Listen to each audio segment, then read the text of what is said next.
మీ మామను ఉద్దేశించు మీ మామగారిని ఉద్దేశించుతూ ముద్దుగా మామ అని పిలుస్తారు. బంధుత్వాలు చిన్నాన్న అంటే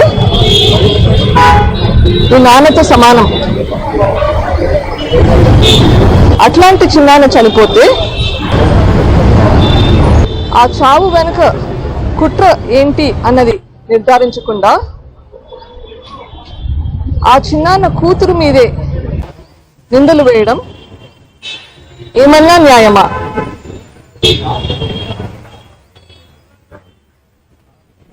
నీ చెల్లెలు కోర్టుల చుట్టూ పోలీసుల చుట్టూ తిరుగుతుంటే అన్నయ్యగా నీ బాధ్యత ఏంటి? అమ్మా నేను ఉన్నాను నీకోసం, నువ్వు ఇట్లా తిరగద్దు, నీ పని హాస్పిటల్లో పని చేసుకోవడం అని చెప్పేది పోలీసులు. నా మీదే కేసులు పెడతాడు.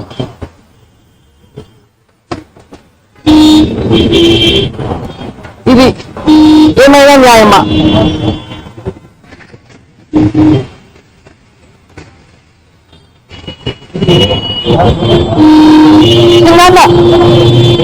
చనిపోతే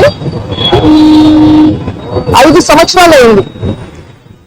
ఈ 5 సంవత్సరాలు మీదే గవర్నమెంట్ ఏం చేశారు? ప్రతిపక్షంలో వాళ్ళలాగా మాట్లాడడం కరెక్టా? ఇవాళ మీ ముందుకు వచ్చి నేను మాట్లాడాల్సిన అవసరం ఎందుకు వచ్చింది? ఆయన చేయాల్సిన పని చేయకపోవడం వల్ల కదా.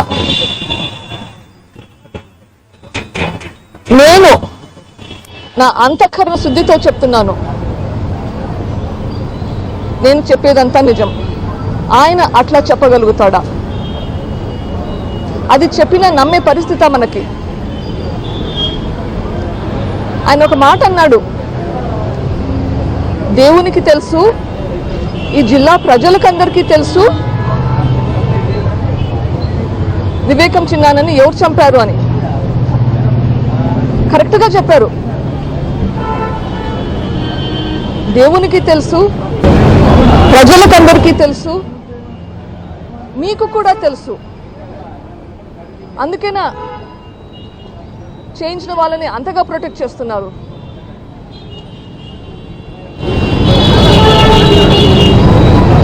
మీకు తెలిసి కూడా ప్రొటెక్ట్ చేస్తున్నారు అంటే ఎందుకు ప్రొటెక్ట్ చేస్తున్నట్లు? దేనికి భయపడి ప్రొటెక్ట్ చేస్తున్నట్లు?